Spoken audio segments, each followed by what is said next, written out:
வணக்கம். சிறகடிக்க ஆசை சீரியலில் இனி நடக்க போகுது அப்படின்னு தான் பார்க்க போகிறோம். இங்கே முத்து மீனாவும் சேர்ந்து ரவி ரெஸ்டாரண்ட் வைக்க ஒரு மேனேஜர்கிட்ட பேசி பணம் வாங்கி கொடுத்துட்றாங்க. இதனால் ரவி ரொம்ப சந்தோஷமாக அண்ணாமலைகிட்ட போய் சொல்கிறாங்க, அப்பா நான் புதுசாக ரெஸ்டாரண்ட் வைக்க போகிறேன்ப்பா, அதுக்கு பணம் கிடச்சிருச்சு அப்படிங்கும்போது, எப்பட்றா அப்படிங்கும்போது, முத்து மீனா தான்ப்பா முயற்சி பண்ணி எனக்கு வாங்கி தந்தாங்க அப்படிங்கும்போது, டேய் முத்து, நான் முறைக்கு வேணால் அவனுக்கு அப்பனாக இருக்கலாம், நீ தான் அவனுக்கு அப்பனாக இருந்து எல்லாம் செஞ்சுருக்க அப்படிங்கும்போதேப்பா, அப்படிலாம் ஒன்றும் இல்லைப்பா, ரவியோட மாமனாரும் மாமியாரும் ரவியை ஒவ்வொரு வாட்டியும் நீ 12,000 சம்பளம் தான் வாங்குத, நீ எப்படி என் பிள்ளை நீ தொடர்ந்து சந்தோஷமாக வச்சுருவ, பேசாமல் எங்கள் வீட்டிலேருந்து வீட்டோட மாப்பிள்ளையாயிரு, நாங்கள் சொல்லுற தொழில் நீ பண்ணு, இல்லை நீ பண்ணுற தொழிலுக்கு நாங்கள் பணம் தரோம் அப்படின்னு சொல்லி ஒவ்வொரு வாட்டியும் ரவி மனசை கஷ்டப்படுத்துகிறாங்க. ஏன் உங்களை ரொம்ப மனம் கலங்க வைக்காங்க. இப்படி இருக்கும்போது இதெல்லாம் நடக்கக்கூடாதுன்னு நானும் மீனாவும் நினச்சேன்பா. மீனா ஒரு பேங்க் மேனேஜர் வீட்டில் டெக்கரேஷன் வேலையை ரொம்ப சூப்பராக பண்ணி கொடுத்தா, அதனால் ரொம்பவே அவங்களுக்கு நல்லாவே பிடிச்சி போனது எங்களை. அதனால் நீங்கள் என்ன உதவினாலும் கேளுங்க அப்படிங்கும்போது, சார் எங்கள் தம்பி சமைக்கிறது வேலை படிச்சிருக்கான், அவன் ஒரு ரெஸ்டாரண்ட்டில் வேலை பார்க்கான், தனியாக ஒரு ரெஸ்டாரண்ட்டு வைக்கணும்னு நினைக்கான், ஆனால் யாரும் பணம் கொடுக்க மாட்டுறாங்க, அவங்க மாமனார் பெரிய கோடீஸ்வரர்னால ஒவ்வொரு பேங்க்லேயும் பேசி கொடுக்கக்கூடாதுங்காங்க, அதனால் யாரும் கொடுக்குறது இல்லையா, அதனால் ரொம்ப கஷ்டப்படுதான் அப்படிங்கும்போது, என்கிட்டலாம் யாரும் அப்படி சொல்ல முடியாது, அப்படி யார் சொன்னாலும் நான் கேட்க மாட்டேன், கூப்பிட்டு வாங்க பேசிவிடுவோம் அப்படிங்கும்போது நான் கூப்பிட்டு போனேன். அவர் ஓகேன்ட்டு நான் நேற்று இன்றைக்கி வர சொன்னார், இன்றைக்கி பணம் கொடுத்தாங்க அப்படிங்கும்போது, இங்கே பூஜை வச்சு பணத்தை கொடுக்காங்க. இங்கே விஜயாவுக்கு ஒரு பக்கம் சந்தோஷம், ரவி ரெஸ்டாரண்ட் ஆரம்பித்தாலும் இந்த முத்து மீனெல்லாம் சப்போர்ட் பண்ணியிருக்காங்க, நாளைக்கு அதில் பங்கு கேட்டால் இவன் என்ன செய்வான் அப்படின்னு சொல்லிட்டு, ரே ரவி இங்கே வாடா, அந்த முத்து மீனாவும் சேர்ந்து உனக்கு பணத்தை வாங்கி கொடுத்துருக்காங்க, நாளைக்கு நீ ஆரம்பிக்க போகிற ரெஸ்டாரண்ட்டில் அவங்களும் பங்கு உண்டு, வருமானம் வேணும்னு வந்தால் என்ன செய்வேன் அப்படிங்கிறாங்கம்மா. அந்த மாதிரி ஒரு நாளும் முத்து கேட்க மாட்டான் அப்படிங்கும்போது, நீ இன்னொன்று நம்பிக்கிட்டு இருக்காடா, இந்த பணத்தை நீ கடன் அடைக்க தானே செய்யணும், இந்த பணத்தை பேசாமல் மாமனார்ட்டே மாமியார்ட்டே வாங்கி நீ சந்தோஷமாக ஆரம்பிச்சிருக்கலாம்ல, யார்ட்டையும் பணம் கொடுக்க வேண்டியது இல்லைல்ல, உன் இடத்துல மனோஜ் தான் நினச்சிப்பார், அவன் பெரிய ஆளாக இருப்பான் அப்படிங்கிறாங்க. ஏம்மா இந்த பேராசையில் தான் அவன் மனோஜ் இன்றைக்கி இவ்வளோ சங்கடப்பட்டுருக்கான், அதெல்லாம் தேவையில்லம்மா, நம்ம உழைப்பை நம்பி நம்ம இருக்கணும் அப்படிங்கும்போது, டே உழைப்பை நம்பி மட்டும் முன்னேற முடியாது, சப்போர்ட் பண்ண ஆள் இருக்கணும், உங்கள் மாமனாரும் மாமியாரும் ரொம்பவே கோபமாக இருக்காங்க, இப்போ முத்து மீனா தான் இவ்வளோ உதவி பண்ணியிருக்காங்க, ரொம்ப கடுப்பாவாங்க அப்படிங்கிறாங்க. இதே மாதிரி அங்கே ரொம்ப கடுப்பாக இருக்காங்க. நம்ம வாசுதேவன்கிட்ட சுதா சொல்லுவாங்க, ஏங்க நம்ம கொடுக்குற பணம் மாப்பிள்ளை வேணாங்கிறாரு, அந்த முத்து மீனாவை ரெடி பண்ணி கொடுத்த பணத்தை வாங்கி அவங்க ரெஸ்டாரண்ட் ஆரம்பிக்காங்க, அவங்களுக்கு ரெஸ்டாரண்ட் ஆரம்பிக்க நம்ம விடவே கூடாது அப்படிங்கும்போது, சுதா அதுக்கு நம்ம பேசிடலாம் அப்படின்னு சொல்லி எல்லார்ட்டையுமே பேசுதாங்க. அப்போ எல்லோரும் நேரம் கொடுக்க மாட்டோம் இவங்கன்னு சொல்லுதாங்க. இப்படி இருக்கும்போது ரவி வேலை பார்க்கக்கூடிய ரெஸ்டாரண்ட் ஓனர்கிட்ட போகிறாரு, போய் சார் நான் தனியாக ரெஸ்டாரண்ட் வைக்க போகிறேன் அப்படிங்கும்போது, ரவி நீ எங்களை விட்டு போகும்போது ரொம்ப கஷ்டமாக தான் இருக்குது அப்படிங்கும்போது ரொம்ப ஃபீல் பண்ணுறாரு. சார் என்ன சார் செய்கிறது, நானும் தனியாக ரெஸ்டாரண்ட் வைக்கணும் அப்படிங்கிறது தான் நான் படித்தேன், அதுக்கப்புறம் உங்கள்கிட்ட தொழில் கற்றுக்கிட்டதும் அதனால தான் அப்படிங்கும்போது, இல்லை தம்பி நீங்கள் ரெஸ்டாரண்ட் வைங்க, ஒன்றும் தப்பு கிடையாது, பேசாமல் ஏன் ரெஸ்டாரண்ட்டை நீங்கள் எடுத்து நடத்துங்களேன் அப்படிங்கிறாங்க.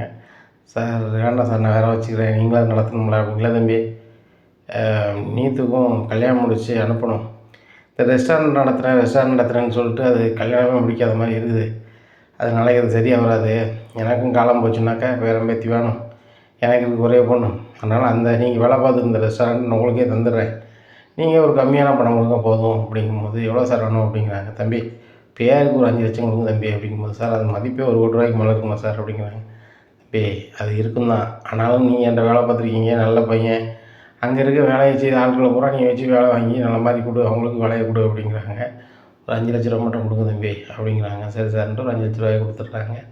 கொடுத்துன்னு ஒரு அக்ரிமெண்ட் போட்டு அனுப்பிடுறாங்க. மீத்துட்டின்னு சொல்லிடுறாங்க. மீத்துக்கு அடுத்தவங்ககிட்ட கொடுக்குறத காட்டிலும் ரவிட்ட ரெஸ்டாரண்ட்டில் கொடுக்குறது ரொம்ப சந்தோஷம் தான் அப்படின்னு நினைக்கிறாங்க. இங்கே சுதாவுக்கும் வாசுதேவனுக்கும் ரொம்ப சந்தோஷம். என்ன சந்தோஷம்னாக்கா, அவங்களுக்கு யாரும் சிட்டிக்குள்ளே கடை கொடுக்க மாட்டாங்க, ரெஸ்டாரண்ட்டே வைக்க முடியாது, கடனில் ரொம்ப நொந்துருவாங்க. நொந்த உடனே நம்ம வேறு வழியே இல்லாமல் மாப்பிள்ளை கடனை பூரா நம்ம அடைச்சிட்டு நாங்கள் இருக்கவங்களுக்கு அப்படின்னு சொல்லிட வேண்டியதான் அப்படின்னு நினைக்காங்க. இங்கே மீத்து ரெஸ்டாரண்ட்டை வாங்கிட்டாங்கன்னு அவங்களுக்கு தெரியல. அப்போ வீட்டில் போய் இந்த சந்தோஷமான செய்தியை சொல்லுதாங்க. சொன்னோன்னே சுதா சொல்கிறாங்க, என் பையன் ஒரு ஹோட்டலே விலைக்கு வாங்கிட்டான், அதுவும் சொந்த ஹோட்டலு, வாடகைக்கு கட்டடம் இல்லை, சொந்த கட்டடம். இத்தனாந்தேதி கடை திறக்க போகிறோம் அப்படின்னா, என்ன சம்மந்தி சொல்கிறீங்க, அவங்க எப்படி கொடுப்பாங்க அப்படிங்கிறாங்க. கொடுத்துட்டாங்க, அதுக்குள்ளே பேப்பர்லாம் வச்சுருக்கானே அப்படின்றாங்க. என் மீத்தோட அப்பாட்ட பேசுகிறாங்க, நீங்கள் எப்படி கொடுக்கலாம் வைக்கலாங்கும்போது, நான் என்கிட்ட வேலை பார்க்குற பையன்ட்ட கொடுத்தேன், அதை சொல்ல நீங்கள் யார் அப்படிங்கிறாங்க. எங்கள் மருமகனை நாங்கள் வீட்டோட வைக்கலான்னு பார்க்கோம், அது நடக்க மாட்டேங்குது. எப்படியாவது அப்படி வைக்கணும்னு சொல்லி எல்லா ஹோட்டல்லையும் கேட்டால், நீங்கள் விவசாயம் இப்படி கொடுத்தீங்களா வச்சுட்டீங்களாங்கும்போது, கொடுத்தாச்சு முடிஞ்சு போச்சுன்னு ஓனர் அதுக்கு ரவி அப்படிங்கிறாங்க. ரவி ரெஸ்டாரண்ட் நல்லாவே நடத்துகிறாரு. அப்புறம் ரெஸ்டாரண்ட்டில் ஒரு 2 நாள் நடத்தினோன்னா நல்லாவே லாபம் வருது. அப்போ வீட்டில் இருக்கவங்க எல்லாருக்குமே வந்து பார்ட்டி கொடுக்கணும் அப்படின்னு நினைக்காரு. அப்போ ரவி வந்து முத்துட்டு சொல்கிறாரு, முத்து உன் ஃப்ரெண்ட்ஸ் எல்லாமே கூப்பிடு, மனோஜ் உன் ஃப்ரெண்ட்ஸ் எல்லாமே கூப்பிடு, சுருதி அவங்க ஃப்ரெண்ட்ஸை கூப்பிட்ரும், என் ஃப்ரெண்ட்ஸை கூப்பிட்றேன், அம்மா அப்பா அவங்க யாரெல்லாம் தெரிஞ்சவங்க அவங்களாம் கூப்பிட்டு எல்லாருக்கும் பார்ட்டி கொடுக்கலாம், நான் ரொம்ப சந்தோஷமாக இருக்கேன் அப்படிங்கிறாங்க. உடனே விஜயா சொல்கிறாங்க, இதெல்லாம் தேவையில்லாத வேலைடா, நம்ம வீடு மட்டும் பண்ணுவோம் அப்படிங்கிறாங்க. இல்லைம்மா, நான் வந்து முறையாக தொழில் பண்ணுவேன், அதனால் எல்லாருக்கும் நான் பார்ட்டி கொடுக்கணும், எல்லாரோட ஆசீர்வாதம் வேணும் அப்படிங்கிறாங்க. முத்து அதுவும் சரி தாண்டா அப்படின்னு சொல்லி எல்லாரையும் வர சொல்லுவாங்க. அப்போ எல்லோரும் சாப்பிட்டுட்டு இருக்கும்போது எல்லாருக்கும் மத்தியில் சுதி ரவியும் மைக்கில் நன்றி சொல்கிறாங்க. நாங்கள் இந்த அளவுக்கு வளர்ந்துருக்கோன்னா அது காரணம் முத்துவும் எங்கள் அண்ணியும் தான் அப்படின்னு சொல்லி ரவி சொல்லுறாரு. மீனா, நான் உங்களை மறக்கவே மாட்டேன், எல்லா விஷயத்துலையும் எனக்கு சப்போர்ட்டாக இருந்திருக்கீங்க, எப்படிலாம் எனக்கு நெருக்கிட்டு வருமோ அப்போமெல்லாம் எனக்கு ரொம்ப சப்போர்ட்டாக இருந்திருக்கீங்க அப்படின்ட்டு சொல்லுறாங்க. இதை கேட்க ரோஹிணிக்கு ரொம்ப வயிற்றுச்சலாக இருக்குது. இந்த மீனாவையும் ரோஹிணியும் பிரிக்கிறதுக்கு, மீனாவையும் சுருதியும் பிரிக்கிறதுக்கு நம்ம என்னெல்லாம் வேலை பார்த்தோம், ஆனால் அவங்க மீண்டும் மீண்டும் ஒன்று சேர்ந்துக்கிட்டு இருக்காங்களே அப்படின்னு சொல்லி ரோஹிணி ரொம்ப கடுப்பாக இருக்குது. இது நல்லதுக்கு இல்லையே, இவங்க பணம் ரெடி பண்ணி கொடுத்தாங்க, மனோஜுக்கு வந்து இவ்வளோ கஷ்டத்தில் இருக்கார், இப்படி இருந்த சூழ்நிலையில் எதுவும் பண்ண மாட்டேங்காங்களே அப்படின்னு சொல்லிட்டு மனோஜ்கிட்ட போய் ரோஹிணி பேசுகிறாங்க. ரோஹிணி பேசுறது பேச்சு கொடுத்தா கேட்க மாட்டேங்கிறாங்க. மனோஜ், நான் பேசுகிறேன், நீங்கள் வந்து கேட்க மாட்டேங்கன்னு எனக்கு தெரியும், நான் சொல்கிறேன், இந்த முத்துவும் மீனாவும் வந்து ரவி ரெஸ்டாரண்ட் வைக்கிறதுக்கு பணம் ரெடி பண்ணி கொடுத்தாங்க, நீங்கள் இவ்வளோ கஷ்டத்தில் இருக்கீங்கன்னு தெரியும், உங்களுக்கு பணம் ரெடி பண்ணி தரணும் தெரியலையா அப்படின்னோடனே மனோஜுக்கு சரியான கோவம் வருது. டேய் முத்து, நீனும் பொண்டாட்டிங்க வந்து ரவியும் சுருதியும் வந்து உன் கையில் வச்சுக்கணும்னு நினைக்கிங்க அப்படிங்கும்போது, டேய் அவன் என் தம்பிடா அப்படிங்கிறாங்க. எனக்கும் தம்பி தான்டா, நான் அவனுக்கு எதுவும் செஞ்சுருக்கலாம், நீ எதுக்கு செய்கிற, அதுபோக நானும் கடனில் தான் இருக்கேன், எனக்கு நீ பணம் தந்திருக்கலாம்ல அப்படிங்கும்போது, நான் உனக்கு பணம் தந்த மாதிரி தான் அப்படிங்கிறேன். என்ன தந்த மாதிரி தான் அப்படிங்கிறாங்க. ஆமாம், அப்பா பணத்தில் நீ வந்து ஃபர்னிச்சர் கடை ஆரம்பிச்சிருக்காரு, நான் பங்கும் கேட்கல, அது லாபத்தையும் கேட்கல, எங்கள் அண்ணன் நீ நடத்திட்டு போன்னு நான் விடுதேன், நீ ரொம்ப ஓவராக பண்ணால் கடைசியில் நான் வந்து அதையும் கேட்க தான் வேண்டியிருக்கும் பொழுது அப்படிங்கும்போது, ஆகா நம்ம தேவையில்லாமலாம் பேசிட்டோம் பொழுது, ஏற்கனவே கடத்தில் கிடக்கும் அப்படிங்கும்போது, டேய் அதை சொல்லுடா, எனக்கு நான் கடனில் கிடக்க, எனக்கு நீ யார்ட்டே வாங்கி தந்துருக்கலாம்ல அப்படிங்கும்போது, இங்கே பாரு, ஒரு கடனை அடைக்க இன்னொரு கடனை வாங்கக்கூடாதுன்னு சொல்லுவாங்க, அதனால தான் உனக்கு செய்யலை, அதுபோக பண்டிகை காலம் தான், நீ வியாபாரத்தை பொறுத்து என்ன வழி அதை பண்ணு அப்படிங்கும்போது, ரோகிணி துண்டு சீட்டு கொடுத்தாங்க அனுப்புனா அதுவும் வியாபாரம் பெருசாக ஆகலை அப்படிங்கும்போது எப்படிடா ஆகும், எப்படி ஆகும், வர கஸ்டமர்கிட்ட நல்லா அன்பாக பேசணும் ஒன்று, ரெண்டாவது விலை குறைச்சி தரமாக கொடுக்கணும்னு நினைக்கணும். நீ வந்து அதிக லாபத்தை குறைய ஆள்கிட்ட எதிர்பார்த்தா எப்படி வருவாங்க, நீ ஒன்றை மட்டும் பார்க்குற, அவங்க சைட்லேருந்து யோசிக்கணும், அவங்களுக்கு கம்மியாக கிடைக்கா தரமாக கிடைக்கான்னு பார்ப்பாங்க. நீ அதிக லாபம் தான் நம்மளுக்கு லாபம் வருது, நம்மளுக்கு வந்து நிறைய கிடைக்கும் அப்படின்னு நினச்சேன்னா அதெல்லாம் ஜெயிக்கவே முடியாது. இன்றைக்கி கடையில் ஃபர்னிச்சர் கடையாக இருக்கட்டும், எந்த கடையாக இருந்தாலும் பெரிய அளவில் ஜெயிச்சிருக்காங்கன்னா அவங்க வந்து கம்மியான லாபத்தை எடுத்து அதிக வியாபாரத்தை காட்டுவாங்க. நீ கம்மியான வியாபாரம் இருந்தாலும் அதிக லாபம் வரும்னு நினைக்க, அது நடைமுறைக்கு சாத்தியம் இல்லைல்ல அப்படின்னு ரவி சொல்கிறாரு. அவன் அப்படி தான் அப்படின்னு சொல்லி அவனை மனசை இது பண்ணி சாப்பிட வைக்காங்க. எல்லோரும் சாப்பிட்டுதாங்க. சாப்பிட்டு மொட்டை மாடியில் டிரைவர் எல்லாமே பேசிகிட்டு இருக்கும்போது, முத்து, ரவிக்கு நீ ரெஸ்டாரண்ட் ஆரம்பித்து கொடுத்துட்ட, இதே மாதிரி நம்ம கார் ஸ்டாண்டுக்கு எதாவது பண்ணால் நல்லாயிருக்கும்பா, சரியாகவே நம்மளுக்கு ஆஃபர் வர மாட்டேங்குது அப்படி இப்படின்னு பேசிகிட்டு இருக்கும்போது சுருதி கிராஸ் பண்ணுதாங்க. என்ன முத்து, உங்களுக்கு ஆஃபர் சரியா இல்லையா அப்படிங்கிறாங்க. ஆமாம் சுருதி, நிறைய பேர் கார் வாங்கியிருந்தாங்க, வச்சுருந்தாங்க, எல்லா வீட்லேயும் கார் கிடக்கு, ஒன்று அவங்க கார் வச்சுருக்காங்க, இல்லை ஃப்ரெண்டு காரில் போயிடுறாங்க. யாராவது கேட்கும்போது கூட நம்ம நம்பர் அவங்ககிட்ட இருந்தால் தானே, இல்லை நம்மளை எப்படி தொடர்பு கொள்ளணும்னு நமக்கு தெரியும். புது ஆளுகளுக்கு யாராவது நம்மளுக்கு தெரிஞ்சவங்க நல்ல பையன்னு சொன்னால் தானே கூப்பிட்றாங்க அப்படிங்கும்போது, ஏன் முத்து நீங்கள் நெட்டில் இது பண்ணால் எல்லோரும் உங்களை கூப்பிடுவாங்களே அப்படிலாம் எங்களுக்கு தெரியாதுமா அப்படிங்கும்போது, உங்கள் ஸ்டாண்டில் எத்தனை டிரைவர் இருக்கீங்க அப்படிங்கும்போது 30 பேர் இருக்கோம், 30 கார் இருக்குது அப்படிங்கிறாங்க. 30 கார் ரெகுலராக ஓடுறதுக்கு நாம் இருக்கும் அப்படிங்கிறாங்க. என்னம்மா செய்ய போகிறேன், நீ ட்ராவல்ஸ் கம்பெனி வைக்க போறியா அப்படின்னு. அப்படிலாம் இல்லை முத்து, இன்றைக்கி நைட்டு நான் உங்களுக்கு பண்ணித்தரேன் அப்படிங்கிறாங்க. எல்லோரும் போன பிறகு, மீனா நான் முத்துக்கு ஒரு உதவி பண்ணுதான்னு சொல்லியிருந்தேன், அதை பண்ண போகிறேன் அப்படிங்கிறாங்க. என்ன மீனா அப்படிங்கிற, என்ன சுருதின்னு கேட்குறாங்க மீனா. இல்லை, முத்துக்கு வந்து நான் வெப்பு ரெடி பண்ணி கொடுக்க போகிறேன், அது ரெடி பண்ணி கொடுத்துட்டேன் அப்படின்னா அவங்க கார் ஸ்டாண்டில் எல்லாருமே நிற்காம பயங்கரமாக ஓடலாம் அப்படின்னு சொல்லிட்டாங்க. பலகுரல் எனக்கு ஒன்றும் புரியல அப்படிங்கிறாங்க. முத்து உங்கள் கார் ஸ்டாண்டுக்கு ஒரு நல்ல ஒரு பேரை சொல்லுங்கள் அப்படின்னா கார் ஸ்டாண்டு பேரை சொல்லுறாரு. அதை சொல்லி ஒரு வெப்பு உருவாக்கிடுறாங்க. உருவாக்கி எல்லாரும் நண்பர் ஃபோன் நம்பரை பூரா வாங்குறாங்க. கார் நம்பர் எல்லாத்தையுமே கொடுத்தாங்க. இன்னும் ஆன்லைனில் புக் பண்ணுவாங்க. எல்லா செல்லுக்குமே இப்படி வரும். இந்த ஆப்பை வந்து இதை வந்து டவுன்லோட் பண்ணிக்கோங்க அப்படின்னு சொல்கிறாங்க. அவங்க சொன்னதெல்லாம் வந்து அவங்க செய்கிறாங்க. செஞ்சுட்டு நண்பர்களுக்கு பூரா சொல்லிடுறாங்க. சரி நல்லதான் டக்குன்னு பார்ப்போமே அப்படின்னு சொல்லி கொஞ்ச நேரத்தில் டவார்னு 4-5 பேருக்கு ஆஃபர் வந்துடுது. வந்தால் டேய் முத்து நல்லா வேலை செய்துடா அப்படிங்கிறாங்க. எல்லாருக்குமே ஆஃபர் வருது. உடனே ஆஃபர் வருது. முத்து கிளம்பி போயிடுறாரு நைட்டு. அங்கே கருவட்டு விடியக்காலம் வராது. பலபரம் பயங்கரம். நீ பண்ணதுனால எல்லாருக்குமே நல்லாயிருக்கு. இப்போ ஒரு ஆஃபர் முடிச்சுட்டு வந்துட்டேன். நான் இப்போ இன்னும் 1 ஹவர் கழிச்சு இன்னொரு ஆஃபர் போகணும் அப்படிங்கிறேன். ஏங்க ரெஸ்ட் எடுத்து கார் ஓட்டுங்க அப்படிங்கிறேன். ஒன்றும் பிரச்சனை இல்லை மீனா. நேற்று நைட்டு போனவங்களும் ஒரு இடத்துல தங்கிட்டேன். அங்கே ரெஸ்ட் எடுத்தேன். நல்லா இருக்குது. பலபரம் ரொம்ப நன்றி அப்படிங்கிறாங்க. இதெல்லாம் இருக்கட்டும் முத்து.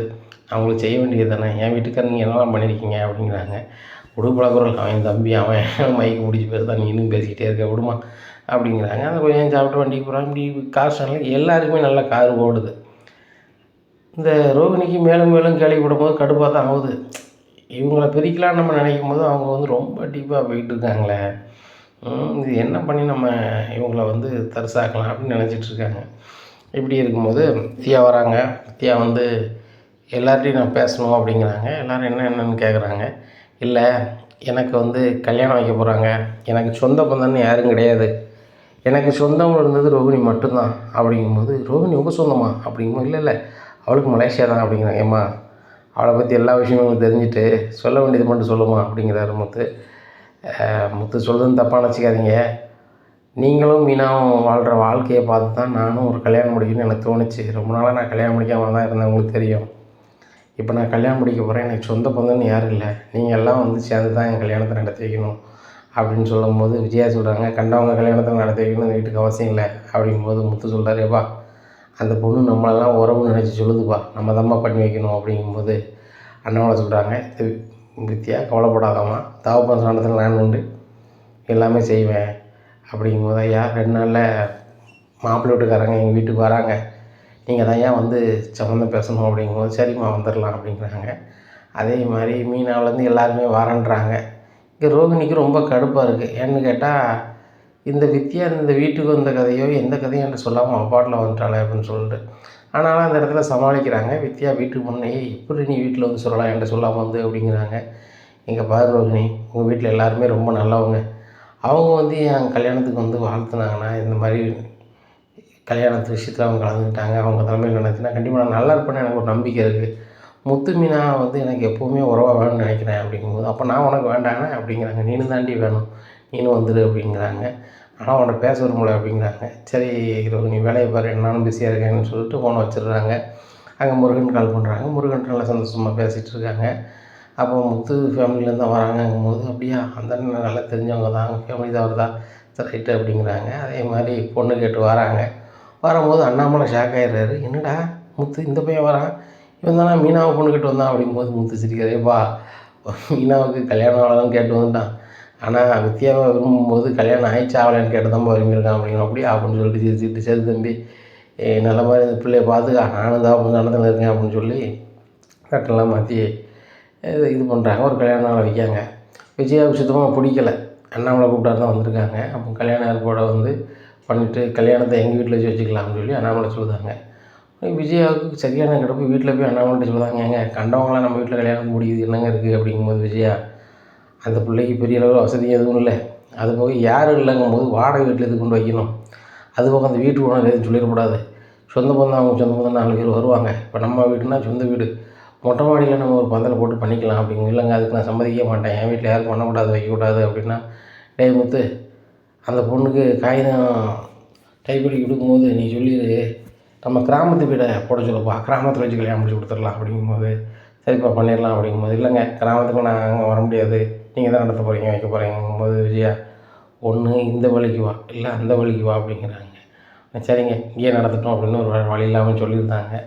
இங்கே அண்ணாமலை வீட்டுக்கு மேலே மாடியில் பந்தல் போட்டு வித்யாவுக்கு கல்யாண ஏற்பாடு ரொம்ப சிறப்பாக நடக்குது. கல்யாணம் முடிஞ்ச பிறகு வித்யா வந்து எல்லார்ட்டையும் ஆசீர்வாதம் வாங்குறாங்க. விஜயா டேரக்டர் வந்து எல்லாருமே ஆசீர்வாதம் பண்ணுதாங்க. அப்போ வித்யாவுக்கு ரொம்பவே மன திருப்தியாக இருக்குது.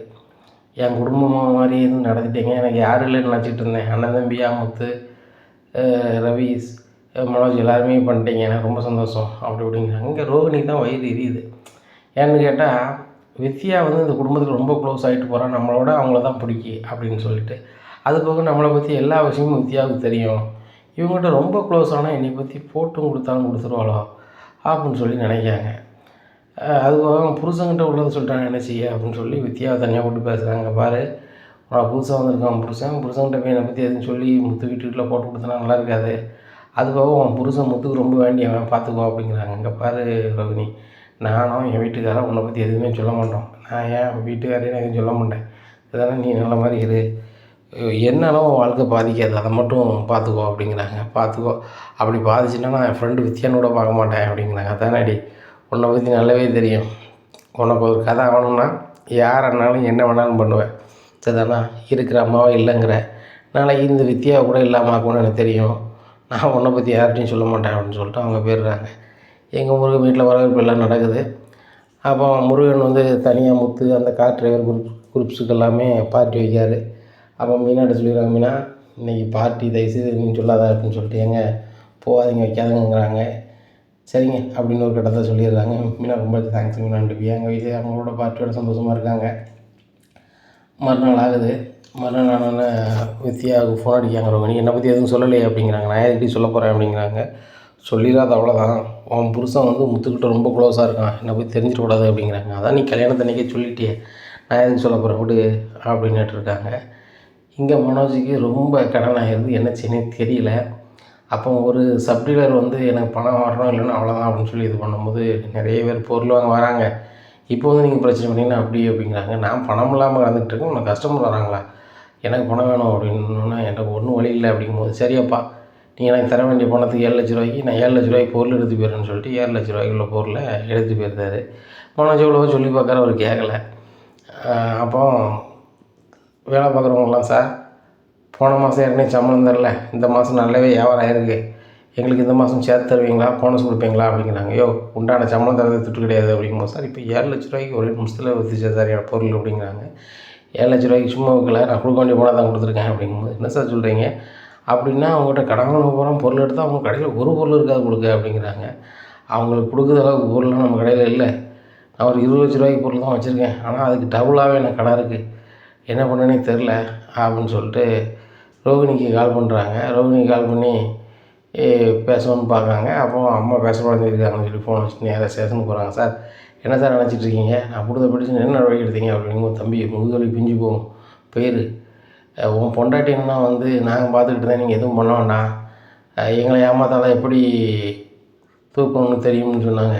இப்போ என்ன நீ வந்து பேசிகிட்ருக்க, ஏன்னா பொண்டாட்டி பேசு அப்படிங்கிறாங்க. நேராக ரோகிணிட்டு போகிறாங்க. ரோகிணி என்ன நினச்சிட்ருக்க, ஸ்டேஷனில் வந்து நாங்கள் வந்து ஏமாந்துருக்கோம், ஏமாந்தாள்கிட்ட எப்படி போனாங்க எங்களுக்கு தெரியும்னு சொல்லியிருக்கேன், எப்படி அவங்க விட்டு தருவாங்க அப்படிங்கும்போது உடனே ரோகிணி சொல்கிறாங்க, ஒரு முக்கியமான ஆள்கிட்ட சொல்லியிருக்கேன், அவர் கண்டிப்பாக இருந்துருவார் அப்படிங்கிறாங்க. யார் அந்த சிட்டியா அப்படிங்கிறாங்க. சிட்டின்னு எப்படி தெரியும் அப்படின்னு சொல்லிட்டு, உங்களுக்கு எப்படி தெரியும் அப்படிங்க. அப்புறம் வேறு யார்கிட்ட சொல்லியிருப்பேன், அவனை தான் சொல்லியிருப்பேன் அப்படின்னு சொல்லிட்டு நேராக சிட்டிகிட்டு போகிறாங்க.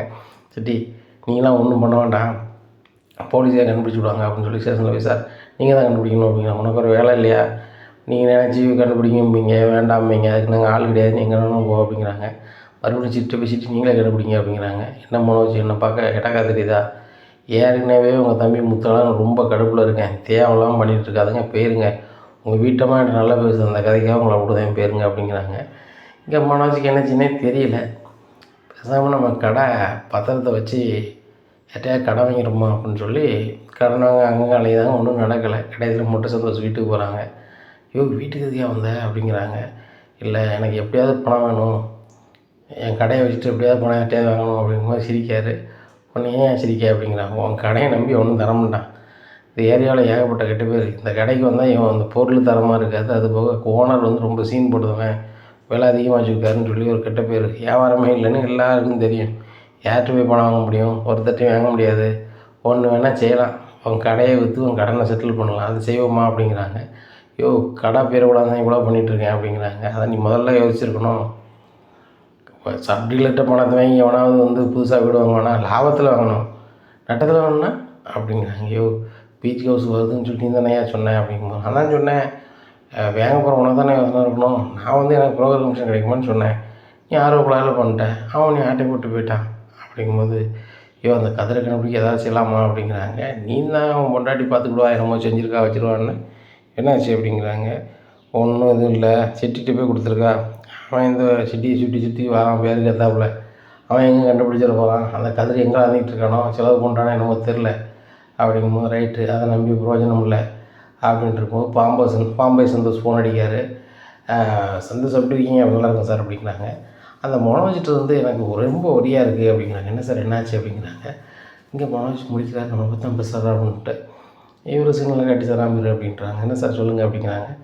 அந்த மனோஜை நம்பி டீலர்ஷிப் கொடுத்தேன், ஒரே ஊய் தினம் சாப்பிட்டு இருக்கும். காலை வணக்கம் எல்லோரும் எப்படி இருக்கீங்க? வீட்டில் நல்லா இருக்காங்களா? என்ன பேருக்கு அந்த முத்துக்காவை தான் நான் டீலர்ஷிப் கொடுத்தேன், அந்த மனோஜுக்காக நான் கொடுக்கல.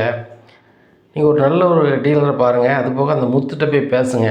முத்துகிட்ட பேசி உங்களுக்காக தான் டீலர்ஷிப் கொடுத்தாரு அந்த சந்தோஷ் சார். இப்போ அவருக்கு வந்து விருப்பம் இல்லாமல் இருக்குது, உங்கள் மனசு சங்கடப்படக்கூடாதுன்னு என்ன சொல்லுதாரு அப்படின்னு அந்த முத்துகிட்ட சொல்லிவிட்டு எனக்கு பேசுங்க அப்படிங்கிறாங்க. சரி சார் அப்படின்னு சொல்லிட்டு ஃபோனை வச்சுருக்காங்க. உடனே என்னாச்சு சந்தோஷ் அப்படிங்கிறாங்க. என்னாச்சா? சந்தோஷ் சார் என்னை அவ்வளோ வருத்தப்படுதாரு, உனக்கு டீலர்ஷிப் தந்ததை நினச்சி ரொம்ப ஃபீல் பண்ணுறாரு அப்படிங்கிறாங்க. ஐயோ என்னையா, அவர் தான் ஏன் மாதம் மாதம் ஏதோ கொடுத்துட்ருக்காரு, அதுவும் போச்சா அப்படிங்கிறாங்க.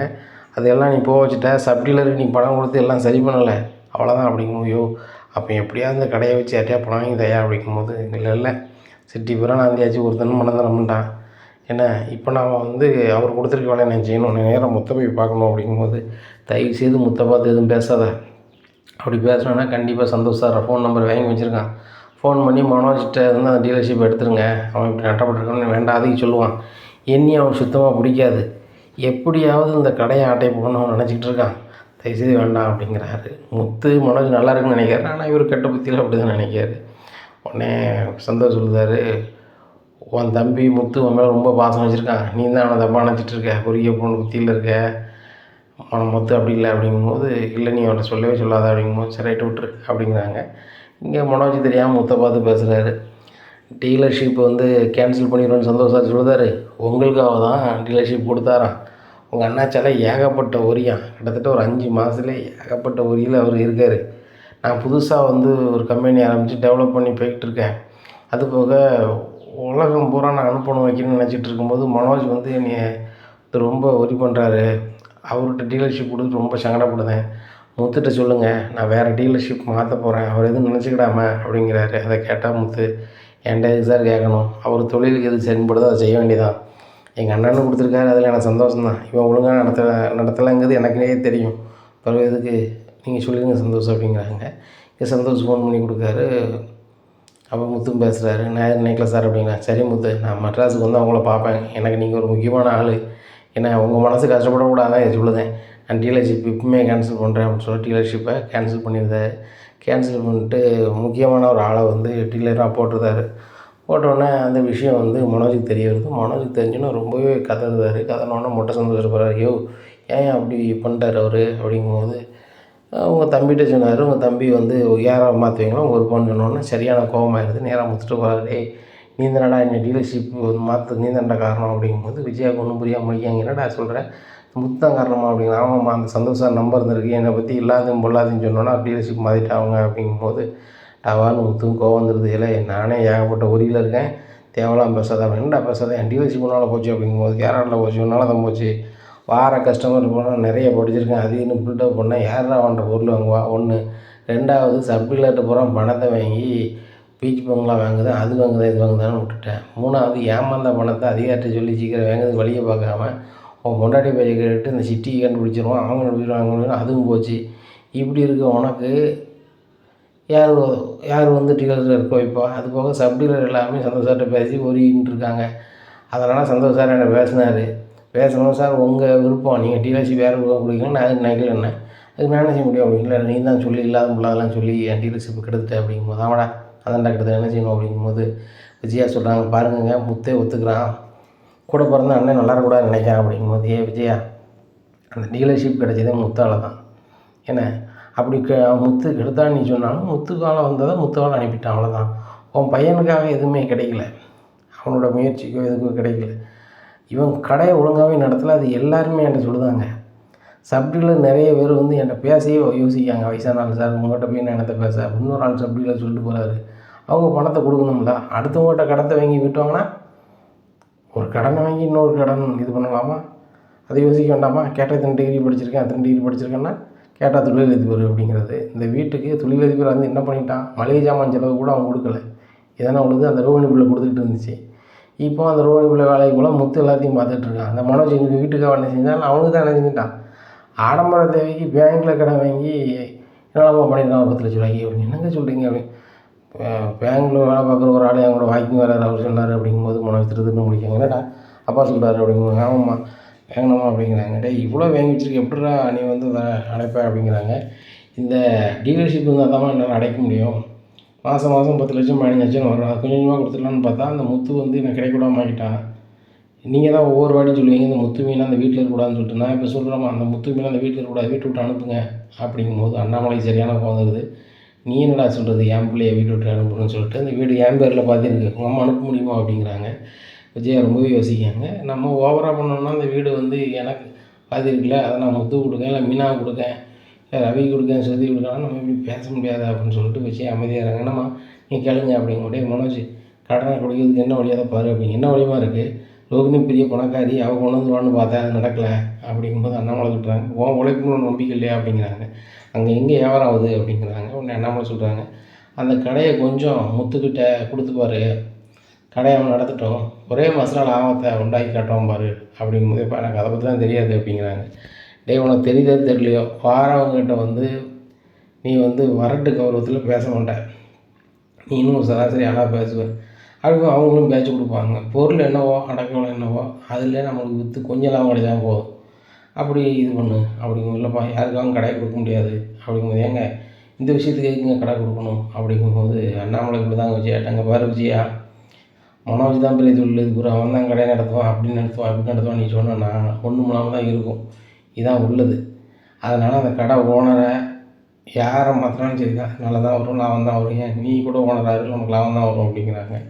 எப்போ அம்மா கண்டிப்பாக கடை வந்து லாபம் தான் வரும். இவன் வாரம் கொண்டு போகிறான் பெரிய ஓனர்னு மாதிரி பேசிகிட்டு இருக்கான், இவன் சாதாரண ஆளுன்னு நினைக்கவே மாட்டான் அப்படிங்கும்போது அண்ணாமலை சொல்கிறாங்க, டேய் மனோஜ் இன்னிலேருந்து கல்லால் விஜயாக தான் இருப்பான் சரிதானா அப்படிங்க. இல்லைப்பா அம்மாவுக்கு அதை பற்றி தெரியாது அப்படி, உனக்கு தான் என்ன தெரியுது அப்படின்னு சொல்லிட்டு விஜயா கல்லாவில் வச்சிடுறாங்க. அங்கே வியாபாரம் ஆகுது. முதல் நாளே நல்ல வியாபாரம் வந்திருக்கு. வீட்டில் வந்து சொல்லுதாங்க, எங்க நீங்கள் சொன்ன மாதிரி வியாபாரம் வந்திருக்கு, நானே கல்லால் இருக்கேன் அப்படிங்கிறாங்க. இங்கே மனசு ரொம்ப கடுப்பாக இருக்குது, நம்ம தொழிலையும் எல்லாத்தையும் இவங்க வந்து டாராக பண்ணுறாங்களே அப்படின்னு சொல்லிட்டு. முத்துக்கு ஒரு வெளியூர் ஆஃபர் வருது. முத்து வெளியூர் போயிடுறாரு. அந்த முத்தை பார்த்துட்டு அந்த கஸ்டமருக்கு ரொம்ப சந்தோஷம். நீங்கள் எங்கள் சொந்தக்காரையும் வருவீங்கன்னு நினச்சே பார்க்கல அப்படிங்கிறேன். சொந்தக்காரன் உங்களை நான் பார்த்தது இல்லையா, எங்கள் அப்பா வழியில் சொந்தமா எங்கள் அம்மா வழியில் சொந்தமா அப்படிங்கிறாங்க. 2 வழியும் இல்லை, உங்கள் அண்ணி வழியில் சொந்தம் அப்படிங்க. எங்கள் அண்ணி வழியா, உங்கள் அண்ணி கல்யாணி இருக்காங்களே அப்படிங்கிறாங்க. உடனே முத்து சொல்கிறாங்க, கல்யாணியா, எனக்கு அண்ணி இருக்காங்க தான், ஆனால் வந்து அவங்க பேர் கல்யாணி இல்லையே அப்படிங்கிறாங்க. கல்யாணி தாங்க, எங்கள் அண்ணி செல்லில் நாங்கள் ஃபோட்டோவை பார்த்துருக்கேன் அப்படிங்கிறாங்க. என்னது உங்கள் அண்ணி, எங்கள் அண்ணி செல்லில் நீங்கள் படம் பார்த்துருக்கீங்களா அப்படின்னு. ஆமாம், நான் வந்து வேறு யாரும் இல்லை, அவங்க அண்ணி இருக்காங்களா, அவங்களோட சித்தி மாமா அப்படிங்கிறேன். சித்தி மாமா, அது அண்ணாச்சி எனக்கு ஒன்றுமே புரியல அப்படிங்கிறாங்க. அண்ணாச்சி கொஞ்சம் தூரத்தில் என் வீடு வந்துடும், நாங்கள் குரூப் ஃபோட்டோ எடுத்ததெல்லாம் இங்கே இருக்குது, எங்கள் வீட்டில் சின்ன வயசுலேருந்து எங்கள் சித்திமா எங்கள் பெரியம்மா மக்கள் வந்ததெல்லாம் இருக்குது அதில் அப்படிங்கிறாங்க. உடனே அண்ணாச்சி எனக்கு ரொம்ப குழப்பமாக இருக்குது, நீங்கள் சொல்கிற கல்யாணிங்கிற பேரில் எங்கள் வீட்டில் யாரும் இல்லை அப்படிங்கிறாங்க. எங்கள் கல்யாணி உங்கள் வீட்டில் தான் இருக்காங்க, என்ன எங்கள் அக்கா மூத்த தரத்துக்கு பிறந்த பையனும் உங்கள் வீட்டில் தான் இருக்காங்க அப்படிங்கிறாங்க. இதை கேட்டால் அவருக்கு ரொம்ப குழப்பமாக இருக்குது. அப்படி யாருமே கிடையாதுங்க, சீக்கிரம் உங்கள் வீட்டுக்கு போகணும், வீடு இருக்குன்னு சொல்லுங்க. தெருவை கரெக்டாக சொல்லி வீட்டுக்கு போயிருந்தாங்க. வீட்டுக்குள்ளே வாங்க அப்படிங்கிறாங்க. வீட்டுக்குள்ளே கூப்பிட்டு போகிறாங்க. கூப்பிட்டு போனோன்னா குறுக்கு போட்டோ பார்க்குறாங்க. பார்த்தோன்னே முத்து அரண்டு போகிறாரு. அது யாருன்னா கல்யாணிங்கிற இடத்துல ரோகிணி இருக்காங்க. ரோகிணியை பார்த்துட்டு, இதுதான் கல்யாணியா? ஆமாம் கல்யாணிங்க தான், ஏற்கனவே ஒரு வயசான மாப்பிள்ளையே அப்பாவும் அம்மாவும் சேர்த்து கல்யாணம் முடிச்சு வச்சுட்டாவா, அந்த கோபத்தில் தான் வந்து அது இருந்துச்சு. அவர் கொஞ்ச நாள் அவர் போய் சேர்ந்தார். சேர்ந்தோடனே இந்த சிட்டியை பார்த்து போயிட்டு, எங்கள் பெரியம்மா தான் அந்த சின்ன பெண் வளர்த்துட்டு இருந்துச்சு, இப்போ எல்லாத்தையும் கூட்டி போய் வீட்டில் தான் வச்சுருக்கலாம் அப்படிங்கும்போது முத்துக்கு என்ன சொல்லுன்னு தெரில. அப்படியா அப்படின்னு சொல்லிட்டு, இந்த ஃபோட்டோ கிடைக்குமா அப்படிங்கிறாங்க. இது எதுக்கு அப்படிங்கிறாங்க. இல்லை தேவைப்படுது அப்படிங்கிறாங்க. சரி கொண்டு போங்க அப்படிங்கிறாங்க. முத்து ரொம்ப கோபமாக வீட்டுக்கு வராரு. மீனா மட்டும் இருக்காங்க, மீனா அப்படின்னு சொல்லி ரோகிணி சித்திமாவன் சொன்னது எல்லாத்தையுமே சொல்லுதாங்க. இதை கேட்டால் மீனாவுக்கு ஒன்றும் உடல. என்னங்க இது, நம்ம எப்படிங்க சொல்லி புரிய வைக்கிறது அப்படிங்கிறாங்க மீனா. இதுக்காக தான் அந்த ஃபோட்டோ வாங்கிட்டு பாரு அப்படின்னு சொல்லி ஒரு ஃபோட்டோ காமிக்காங்க. பார்த்துட்டு இது ஒன்று கொடுத்தா மட்டும் நம்புவாங்களா அப்படிங்கிறாங்க. நான் நம்பலைன்னா ரோகிணின்னு சொல்லிட்டு இருக்காள் அந்த கல்யாணி, இந்த கல்யாணியோட சித்தி வீட்டுக்கே நான் கூட்டி போயிருந்தேன். என் சித்தி வீடு எனக்கு தெரியும், அவன் சித்திமா வந்திருக்காருல அப்படிங்கிறாங்க. அதுவும் சேர்த்தாங்க அப்படிங்கிறாங்க. இங்கே ரவியை வர சொல்லி ரவிட்டு நடந்ததெல்லாம் சொல்கிறாங்க. இதை எப்படிடா நம்ம அப்பாட்ட சொல்கிறது அப்படிங்கும்போது பலகுரலை தான் சொல்லணும்னு சொல்லிட்டு பலகுரல்கிட்ட சொல்கிறாங்க.